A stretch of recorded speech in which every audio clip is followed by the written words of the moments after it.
If you want to change a theme on your Samsung Galaxy A56, it's quite easy to do so. First of all, we are to tap any empty space on your home screen, choose your themes.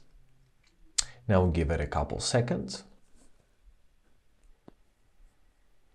Alright, now we are to scroll down to our free themes, or if you want to buy some, you may buy some themes. So basically, this Galaxy market has a huge variety of different themes, like to all kinds of tastes and so on and so forth. So choose the desired theme. For example, let's choose this one. Now press download and give it a couple moments to be downloaded.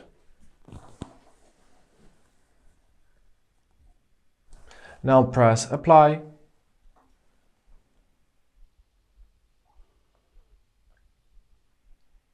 And basically that's it. Now we are reverted to any other theme.